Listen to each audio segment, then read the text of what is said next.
Morning. I just wanted to do another little coffee and concepts reflection.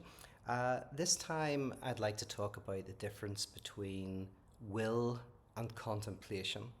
Will being what drives you forward to achieve something, and contemplation as a type of halt where you contemplate, where you think about something.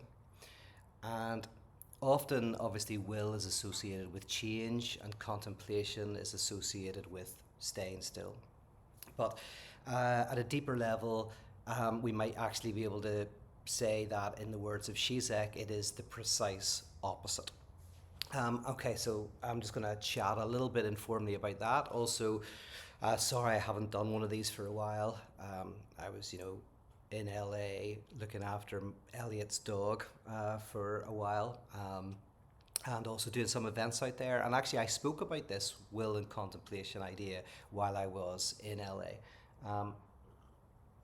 And it relates very, very closely to the difference that we've been exploring between community and communion, a social bond forged around shared identity, values, beliefs, obstacles, and enemies, as opposed to a social bond that is forged on the reality that we are all lacking beings, that there is doubt, ambiguity, and complexity within our lives, and that this is what binds us together, precisely the fact that we are alienated from ourselves and from each other. This paradoxically is the social bond. That is community and communion.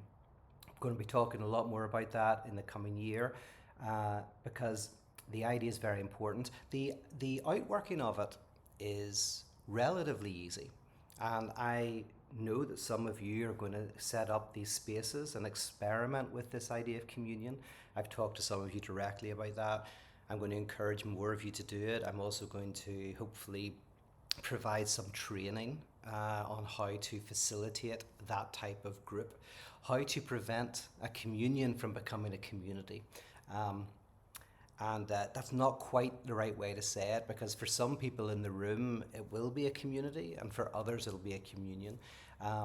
Communion is partly a different way of being, a different way of relating to yourself and to others. Anyway, the will and contemplation is what I want to chat with you about this morning, that's related to that, because will is connected to community, and contemplation is the type of approach that is embraced by communion.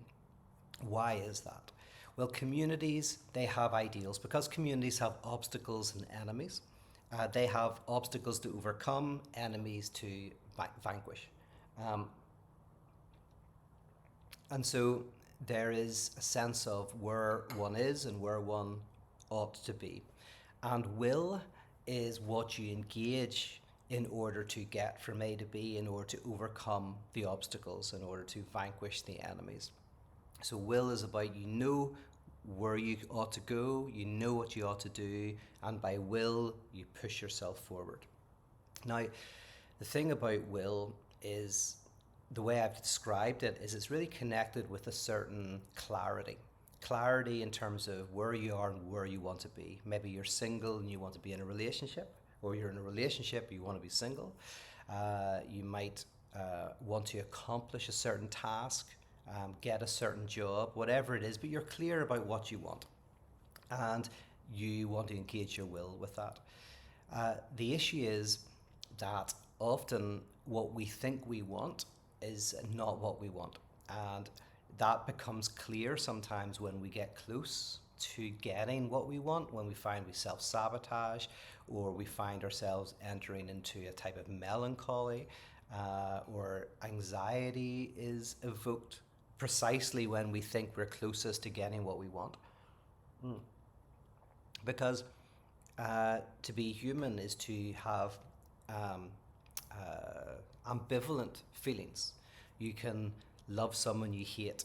You can care for someone who you want to do violence to, and you can have all of these emotions. You can want to go out and stay in and talk to somebody and yet not speak to them. Those kind of things. I have a friend who was in a relationship, and his partner came round to his house to say, I don't want to talk to you, and then left. So they travelled all across the city and came into the apartment and said, I don't want to talk to you or see you, and then left, which is brilliant because it's a symptom that kind of articulates a desire to speak and not speak, to be present to the person and absent from them, right? So in this kind of really interesting way. This is a good critique of certain emotivism in ethics, actually, because emotivism is the idea that our ethics is really just an expression of our emotions, of what we like and what we dislike, but kind of presupposes that we have very simple likes and dislikes rather than we might like and dislike the same thing, and the conflict that arises out of that. So anyway, with will, you have a certain clarity and you want to go a certain direction. And if you fail, you feel guilty. And if you succeed, that can be a greater failure because you realize, oh, this is what I thought I wanted, but this is not giving me the satisfaction that I imagined it would. So what happens with will? By the way, the archetype of the character of will is the hero, the one who is able to achieve. The thing about that is, if you are able to achieve certain things through will, often the same underlying issues remain.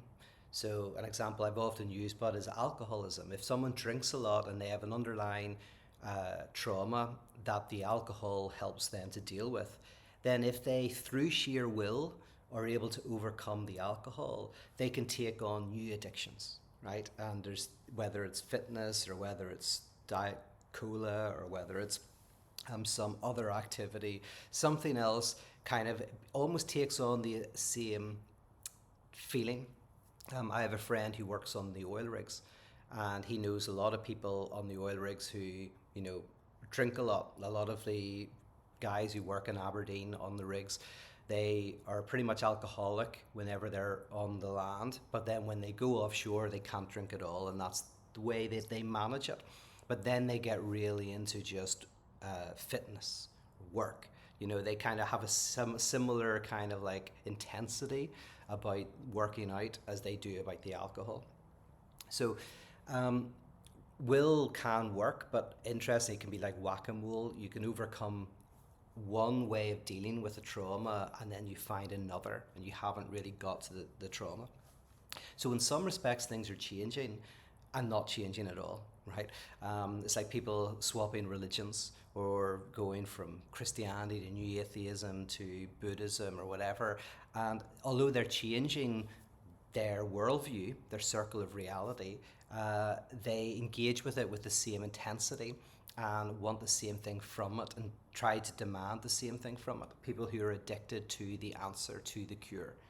There's one very famous author who seems to do this all the time. She moves from, I can mention her name probably, is Elizabeth Gilbert, who seems to always be wanting to find the answer, the thing. And every few years it's a different answer, a different thing, but it's the same kind of intensity. In fact, maybe increasing intensities to try to find the thing. So contemplation is different. In contemplation, you don't try to change, right? There's no ideal for you to move towards. It's not the archetype of the hero, but of the saint. The saint is one who surrenders, right? Who achieves not through will, but achieves through subtraction, through contemplation. And this is very similar in psychoanalysis, where you don't get advice and life coaching or anything like that, but you start to contemplate the complexity of your own desires.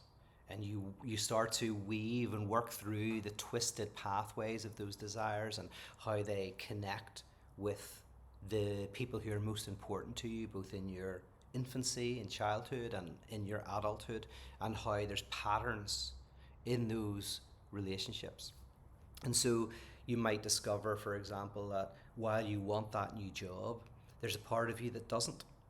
And that's the part of you that keeps self-sabotaging. So you can't really engage your will effectively because there's a part of you that doesn't want to achieve that work. Perhaps it's a part of some parent who you felt was always judging you, and in some respects, you're living into that judgment by sabotaging. You're actually doing what you think they want by being a failure, or whatever it is.